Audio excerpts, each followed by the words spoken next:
유산균 제품 선택의 고민은 이제 그만! 요즘 제품들이 생균수가 10억 마리다, 100억 마리다 하는데 생균수만 얘기하는 3세대 제품보다 생균과 대사산물을 모두 포함하고 있는 게 더 좋다고 합니다. 거기에 딱 맞는 제품이 바로 L14. 여러분, 농구는 심장인가요? 아니면 신장인가요? 사실 둘 다 중요하듯이 유산균도 마찬가지 생균뿐만 아니라 그 대사산물까지도 상당히 중요하다고 하는데요. 여기에 딱 맞는 제품이 4세대 유산균이라고 불리는 L14 제품입니다. 그리고 L14 유산균과 대사산물 원말이 100% 들어간 이 L14 컴플렉스는 100% 동결 건조된 분말이라 더 좋을 것 같은데요. 소화 요소도 살아있다고 하니까 소화에 딱 좋은 제품인 것 같습니다. L14 컴플렉스를 조코피 특별 할인가로 만나보세요. 네, 반갑습니다. 조코피TV 조현일입니다. 자, 오늘 LA 클리퍼스와 피닉스 선즈의 퍼시픽 디비전 맞대결을 한번 후토크로 풀어보겠습니다. 뭐 제목에서 유추하신 분들은 아시겠지만 피닉스 선즈의 시즌 행보 그리고 뭐 전망 모두 다 밝지가 않습니다. 제목은 뭐 그냥 시원하게 망했다고 보시면 됩니다 라고 말씀을 드렸었는데, 제가 뭐 시즌 프리뷰도 그렇고 그리고 라방할 때도 그렇고 피닉스를 높이 평가한 적은 없어요. 왜냐하면 너무나 언밸런스함이 크기 때문인데, 자, 이 부분은 제가 차차 풀어가도록 하겠습니다. 자, 일단 클리퍼스 이야기를 해볼까 합니다. 자, 클리퍼스가 오늘 경기 아주 손쉽게 승리를 따냈는데 아이솔레이션 1대1 공격과 그리고 패싱 게임이 모두 가능한 자원들이 차고 넘치죠. 제임스 하든 뭐 마음만 먹으면 20득점은 아직도 우습고, 폴 조지, 카와이 레너드, 또 벤치에 출전하는 러셀 웨스트브룩, 또 노만 파웰까지 평균 15점에서 뭐 한 25점까지 넣을 수 있는 선수들이 질비합니다. 파웰 같은 경우에는 뭐 패싱이 좀 떨어지긴 합니다만, 뭐 레너드, 그 다음에 또 폴 조지, 웨스트브룩, 하든 전부 다 패스에 능한 선수들이죠. 그래서 공격에 막혔을 때 죽은 볼을 처리할 수 있고 세트 플레이에서는 패스를 할 수 있는 선수들이 4명, 5명이 된다. 이것 자체가 클리퍼스의 큰 무기라고 할 수가 있죠. 자, 오늘 피닉스는 제임스 하든에 대한 적극적인 압박을 가져갔습니다. 그런데 하든은 오클라호마 시티 썬더를 떠나서는 주구장창, 그러니까 주야창천 더블팀을 받고 살았던 선수예요. 그래서 더블팀에 대한 대처는 뭐 크게 어렵지 않습니다. 그래서 제임스 하든이 더블팀 오자 무리하지 않고 주바치의 스크린을 활용을 하면서 스윙 패스하고 엑스트라 패스를 뿌렸죠. 그래서 하든이 압박을 받을 때 주바치가 스크린 세터로 나섭니다. 주바치 스크린 리그에서 가장 견고한 선수죠. 그리고 나서 제임스 하든이 코너나 혹은 다른 지역에 있는 윙 자원들에게 적재적소에 볼을 뿌렸습니다. 손쉬운 패스는 높은 확률로 이어지기 마련이죠. 클리퍼스의 윙 자원들, 벤치 자원들, 그 다음에 또 빅맨으로 나선 선수들 모두 다 높은 야투 효율로 화답했습니다. 자, 노만 파웰, 클리퍼스를 대표하는 세컨 유닛인데 14득점, 리바운드 5개, 그리고 야투와 3점이 모두 66.7%로서 굉장히 높은 효율을 기록을 했고요. 자, 그리고 클리퍼스의 좀 아픈 손가락, 또 뭐 계속해서 부진했었던 테렌스 맨도 14득점에 리바운드 5개, 노만 파웰과 똑같은 성과를 냈습니다. 이 가운데 공격 리바운드가 3개였고요. 그리고 어시스트 3개, 어시스트 3개였는데 이건 제임스 하든의 더블팀으로부터 첫 번째 패스를 받은 동료가 그만큼 올바른 판단을 내렸다 볼 수가 있겠죠. 야투 55.6%, 3점 50%.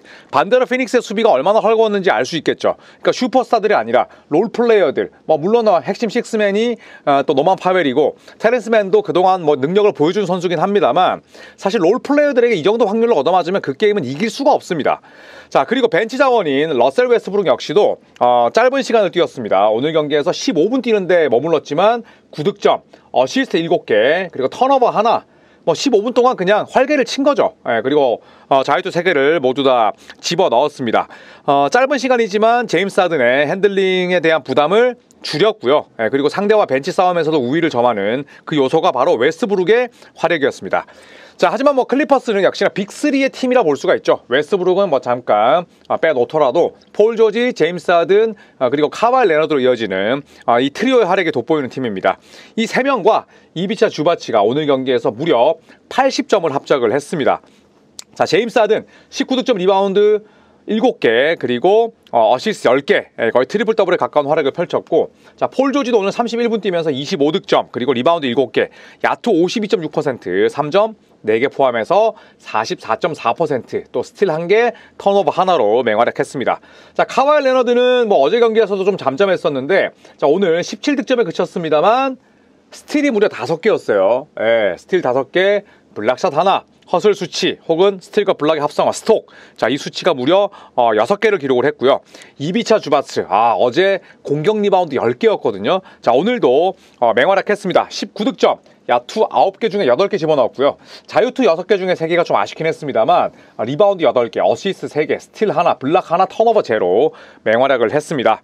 자, 그래서 클리퍼스는 워낙 원활하게 볼이 잘 돌았어요. 페이스가 빠른 팀은 아니죠. 예, 그런데 3쿼터 막판에는 주바치에게 볼을 투입해서 야, 너 백다운 공격해. 너 1대1 해. 자, 이렇게 여러 선수들이 공격에 참여하게끔, 그러니까 어떤 선수가 소외되지 않도록 하는 그런 작업들이 굉장히 돋보였고요. 하든과 웨스브룩이 어시스트 17개를 합작을 했고, 폴 조지와 레너드는 이제 하든이 들어오다 보니까 볼 핸들링이나 혹은 플레이메이킹에 대한 부담이 현저히 줄었죠. 레너드가 탑에서 드리블 치고, 그 다음에 폴 조지가 계속 렉스로 드리블을 하면서 그냥 좀 의미 없는 그런 볼 핸들링을 가져가는 시간이 현저히 줄었습니다. 그러면서 폴 조지와 레너드가 수비와 그리고 공격에만 에너지를 집중시킬 수 있다는 점, 오늘도 그런 부분들이 분명히 나왔습니다. 자, 이제 피닉스 이야기를 좀 해볼까 하는데, 자, 피닉스는 빅3에 가해진 압박을 전혀 해결하지 못했어요. 예, 그러니까 결국에는 브래들리 빌, 데빈 부커, 케빈 듀란트가 활약을 해야 되지만 이 3명 이외에 과연 공격을 좀 잘 풀어가고 수비 구심점으로 활약할 수 있는 선수가 있느냐라고 묻는다면 사실 고개를 가로저을 수밖에 없죠. 자, 오늘 팀 실책이 14개였는데 듀란트, 빌, 부커 이 3명의 빅3에게서 나온 턴오버가 11개였습니다. 예, 그만큼 이 선수들도 제 몫을 못해줬고 또 피닉스의 다른 자원들도 활약이 굉장히 좀 부진했어요. 자, 그레이슨 알렌 그리고 에릭 고든 모두 다 좀 힘을 내야 되는데, 사실 그레이슨 알렌은 오늘 8득점에 그쳤지만 시즌 전체를 놓고 봤을 때는 꾸준한 활약 펼치고 있습니다. 에릭 고든도 제가 잠깐 부진했다는 말씀을 드렸지만 벤치에서 25분 뛰면서 12득점, 3점 2개면 사실 못했다고 볼 수는 없어요. 다만 더 큰 문제는 이들밖에 없다는 것, 그리고 공수 밸런스가 엉망이라는 거죠. 자, 오늘 그래서 빅3는 65점을 합작을 했습니다. 자, 하지만 데빈 부커, 브래들리 빌, 사실상 팀의 포인트 가드 역할을 맡는 선수잖아요. 자, 그런데 오늘 데빈 부커 같은 경우에는 어시스트를 5개 뿌리는 동안 실책이 6개였습니다. 턴오버가 많아도 너무 많죠. 그리고 케빈 듀란트는 어시스트 2개 기록하는 동안 턴오버가 3개였고요. 그리고 브래들리 빌, 어시스트 그리고 턴오버가 각각 2개씩이었어요. 그러니까 브래들리 빌이나 데빈 부커, 듀란트 모두 다 포지션 막론하고 팀의 공격을 조립하는 선수들이잖아요. 물론 피니시 역할도 하지만. 그런데 이 3명의 손에서 턴오버가 11개, 이길 수가 없는 겁니다. 자, 그렇다면 이런 부분들, 그 다음에 또 수비에 대한 약점은 제가 나중에 말씀을 드리겠지만, 어쨌든 빅3를 데려온 건, 또 빅3를 구축한 건 화력전에서 이기자는 거예요. 그런데 화려한 공격력으로 만회하기에는 사실 롤 플레이어들이 너무나 좀 무게감이 떨어지고요. 그리고 공격 전개가 너무 간소합니다. 너무 단순해요. 프랭크 보겔 감독은 결국 로포스트에 볼 집어넣고 시작을 해야 되는데 그런 부분도 여의치 않다 보니까 전체적으로 공격의 유려함이나 밸런스가 좋지 않아요. 선수 개개인의 능력에 힘입은 바가 크지, 결국에는 상대의 다양한 수비를 무너뜨릴 수 있는 그런 부분은 좀 떨어진다고 생각을 합니다. 자, 그래서 오늘 클리퍼스의 팀 야투율이 무려 62.4%, 그리고 3점이 51.7%였거든요. 피닉스는 야투율이 49.4%, 3점이 33.3%면 피닉스의 전체적인 야투율은 나쁘지 않았어요. 그런데 클리퍼스에게 야투를 62.4%로 허용하면 이거 하루 종일 해도 못 이깁니다. 4쿼터가 아니라 40쿼터, 400쿼터 해도 못 이긴다. 그래서 저는 피닉스가 왜 망했냐고 생각을 한다면 수비 때문이에요. 공격은 듀란트 쥐어짜고, 그 다음에 데빈 부커가 최근 들어서 진짜 주접을 까고 있지만 정신 차려서 그냥 날카로운 플레이를 펼치고 브래들리 빌이 또 반등하면 충분히 가능하지만 수비는 한정된 자원으로 엄청난 그런 시너지 효과나 혹은 색다른 전술을 만들어야 되는데 그런 부분이 없다는 거죠. 그럴 여지도 부족하다는 거고요. 자, 피닉스가 수비 레이팅만 따지면 16위예요. 아까도 말씀드렸지만 공격력으로 이걸 만회해야 되거든요. 자, 하지만 피닉스가 왜 언밸런스 하냐면, 자, 3점 시도 개수가 26입니다. 웬만하면 잘 던지지 않는다는 거죠, 다른 팀들에 비해서. 그리고 성공 개수가 24위예요. 밸런스가 좋지 못하죠. 그런데 골 및 페인트존 득점도 최하위예요. 그러면 뭘 뜻하냐? 2점 야투를 많이 노린다는 뜻이거든요. 그런데 전체 야투 시도 개수가 28입니다. 그러니까 이거는 페이스도 느리고 공격 리바운드도 많이 따내지 못하고 전체적으로 다른 팀들에 비해서 공격 기회 자체가 적다는 뜻이거든요. 이것 자체가 불리한 거고. 그런데 3점을 덜 던져. 그리고 페인트 존에서 득점이 제일 떨어져. 그러면 미드레인지나 페인트 존 바로 바깥 지역에서 야투를 많이 던진다는 거잖아요. 그런데 자, 피닉스의 2점 야투 성공률이 전체 16위예요. 그럼 3점은 덜 던지고 페인트 존 득점은 제일 떨어지면 2점 야투를 자주 시도하거나 2점 야투를 더 많이 시도하거나 아니면 2점 야투 성공률이 좋아야 되는데 이마저도 평범한 거죠. 그런데 골밑은 약점이야. 3점을 덜 던져. 잘 돌아갈까요? 못 돌아간다는 거죠. 거기에다가 실책은 더럽게 많습니다. 페이스도 빠르지 않은 팀이. 실책은 전체 22위예요. 페이스도 빠르지 않은데 턴오버가 많으니까 어때요? 공격권이 줄어들죠. 그래서 피닉스 선즈의 공격, 야투 시도 개수도 전체적으로 28위, 세 번째로 낮다는 겁니다. 이 와중에 프랭크 보겔 감독은 이제 주전들 갈아 마시는 거죠. 왜? 피닉스 선즈 같은 우승팀이 놀고 있는 나를 선임했는데 나 첫 시즌부터 뭔가를 보여줘야지. 그런데 듀란트도 다치고 브래들리 빌도 자주 다치네. 어쩔 수 없다. 갈아 넣어야지. 나중에 선수들 다 들어오면 그때 내가 어느 정도 좀 조절을 해야지. 이런 생각이 들 수밖에 없거든요. 이건 인지상정입니다만 1988년생에 여러 번 하체에 이제 칼을 댄 케빈 듀란트의 출전 시간이 37.1분이에요. 이거 무조건 탈납니다. 제가 늘 토론토 랩터스 말년 시절에 닉 널스, 예전에 탐 티보도 이런 분들을 제가 항상 낮게 평가했던 거, 항상 깠던 이유는 결국에는 고장나고 그 팀의 케미스트리가 망가지기 때문이에요. 내가 그래도 명색이 NBA 리거인데 주전들 38분, 39분 뛰고 내가 벤치에서 다른 팀 가면 18분 뛸 수 있는데 12분 뛰면 그거 불만 안 생길까요? 당연히 생기죠. 왜냐? 출전 시간, 기록이 곧 내 돈인데. 저는 피닉스 선즈도 듀란트가 37.1분 뛴다? 이것 자체가 지금 피닉스 선즈가 돌아가지 못하고 있는 이유라고 생각을 해요. 그래서 듀란트가 37.1분을 뛰고 있고 벤치 멤버들 가운데 두 자리 득점자가 전무해요. 그래서 제가 여기서 말씀드리는 벤치 자원은 내가 주전으로 뛴 횟수보다 벤치로 뛴 횟수가 많은 선수들을 뜻합니다. 에릭 고든 같은 경우에는 현재 30경기를 뛰었는데 30경기 가운데 19경기가 주전이에요. 그렇다면 저는 이건 주전으로 봅니다. 저는 그래서 벤치 멤버들 가운데 두 자리 득점자가 없다? 이것도 문제지만 또 하나는 벤치 최다 득점자가 누구냐? 치메지 매투예요. 치메지 매투인데 겨우 출전 시간이 13.5분이거든요. 그런데 최다 득점이 몇 점인 줄 아세요, 여러분? 5.9점입니다. 이거 될까요? 안 돌아간다는 뜻이에요. 벤치 멤버들에게 동기부여나 롤을 주지 못한다는 겁니다. 그동안 브래들리 빌 빠졌죠. 그 다음에 뭐 데빈 부커, 케빈 듀란트도 잔부상이 있었는데 이토록 벤치 멤버들을 제대로 쓰지 못한다는 것 자체가 보겔 감독의 어느 정도의 좀 실망스러운 퍼포먼스라고 볼 수가 있겠죠. 자, 그래서 다시 수비로 돌아와서 피닉스가 아까 디펜시브 레이팅이 16이라고 말씀을 드렸잖아요. 평범한 수치예요.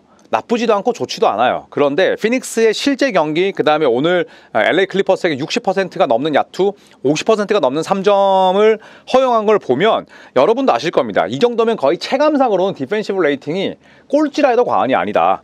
그래서 가장 큰 문제는 사실 사이즈예요. 유서프 너키치, 케빈 듀란트 두 명의 프론트 코트 자원은 크죠. 하지만 벤치나 혹은 윙 쪽을 둘러보면 쓸만한 선수가 없습니다. 사이즈와 그 다음에 뭐 운동 능력, 그리고 수비력, 그 다음에 공격력을 어느 정도 가지고 있는 선수가 없어요. 그렇기 때문에 수비 레이팅을 떠나서 저는 이제 빅 윙들이 너무 부족하다. 그래서 백코트에서부터 이제 스무스하게 수비가 밀렸을 때 뒤쪽에서 봐주고 헬프 사이드에서 도와주고 위크 사이드 쪽에서 내가 커버해주는 게 있어야 되는데 피닉스는 그런 게 없다는 거죠.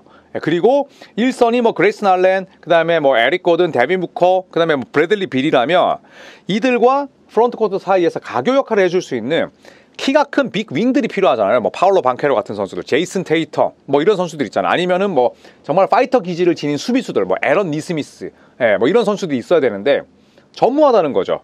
그러다 보니까 완전히 수비에서 지금 무너지고 있는 겁니다. 자, 셀러리 구조. 왜냐하면 지금 빅3잖아요. 빅3를 데려왔는데 빅3를 데려왔기 때문에 사실 셀러리 구조 자체가 뭐 좋을 수는 없죠. 자, 하지만 디안드레 에이튼을 팔고 그리고 유서프 너키치를 데려오는 과정에서 사실은 이제 에이튼의 계약을 쪼개서 로스터를 충분히 이제 좀 두껍게 만들 수는 있었잖아요. 그런 작업이 있었음에도 불구하고 설령 벤치 보강이 좀 어려웠다고 하더라도 저는 주전 몰빵 농구를 펼치는 프랭크 보겔 감독의 선택이 좀 실망스럽긴 합니다. 자, 그리고 프랭크 보겔 감독은 뭐 인디애나 페이서스, 올랜도 매직, LA 레이커스를 거치면서 빅맨 전술을 굉장히 뭐 잘 살리는 인물입니다. 특히나 크로스 스크린에 이어서 이제 로포스트 터치, 디포스트 터치로 굉장히 많은 재미를 본 인물이에요. 그런데 지금 피닉스는 디포스트 터치를 할 수 있는 선수가 있나요? 그마저도 케빈 듀란트밖에 없죠. 그런데 듀란트도 나이가 들고 나서는 포스업하기 힘듭니다. 페이스업을 많이 가져가지. 그런데 윙 위주의 공격을 합니다. 그리고 프랭크 보겔 감독의 특성은 공격보다는 수비 전술이 더 좋다라는 평가를 받는데, 이 로스터 자체가 지금 어때요? 반대죠, 반대. 수비보다는 공격 라인업이고, 그 다음에 빅맨들보다는 윙 위주의 공격이잖아요. 그러다 보니까 어떻습니까? 언밸런스가 되는 거예요. 그러다 보니까 균형이 맞지 않고 프랭크 보겔 감독도 내 옷에 맞는 내 몸에 맞는 옷이 아니다 보니까 그냥 갈아서 쓰자, 모르겠다, 이렇게 돼버리는 거죠. 자, 그래서 저는 슈퍼팀이 능사는 아니다. 지금 뭐 피닉스 선수도 사실 뭐 슈퍼팀의 범주라고는 봐야 되잖아요. 그런데 결국에는 나머지 선수들, 그레이슨 알렌, 에릭 고든, 자, 이 두 명이 잘해주고 있다 할지라도 브래들리 빌 그리고 데빌 부커 완벽히 중복되는 자원들이고, 그리고 유서프 너키치나 혹은 듀란트 백업으로 뛰는 선수들이 어떻습니까? 실력들이 사실 좀 굉장히 무게감이 낮잖아요. 뭐 치메지 메투, 나스저 리틀, 케이타 베이스 디오, 그 다음에 또 우도카 아즈부이케, 다 뭐 좋은 선수들이지만, 하지만 결국에는 대권에 도전할 수 있는 멤버냐? 그렇지 않다고 봅니다. 그리고 저는 최근 들어서 굉장히 좋은 활약 펼쳤던 볼볼을 쓰지 않았던 프랭키 보겔 감독의 선택을 놓고 봤을 때 벤치에는 눈을 안 돌리는 거예요. 그냥 주전들만 그냥 쓰는 거야. 볼볼이 지금 부상 때문에 오늘 경기 나오지 못했는데, 그 전까지 11분 동안 여러분 69분 뛰었어요. 69분을 뛰었으니 얼마나 중용을 받지 못했는지를 알 수가 있겠죠. 11분 동안 69분 뛰었으니까 평균 출전 시간이 6.3분이었는데 나왔을 때 활약은 괜찮거든요.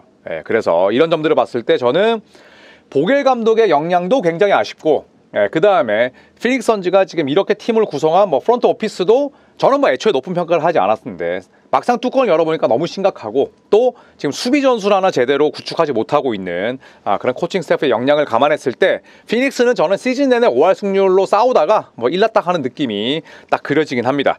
자, 여러분께서는 뭐 클리퍼스 워낙 잘 나가고 있고 피닉스에 대해서 어떻게 생각하시는지 또 댓글로 남겨주시면 제가 또 잘 읽고 공부하도록 하겠습니다. 고맙습니다.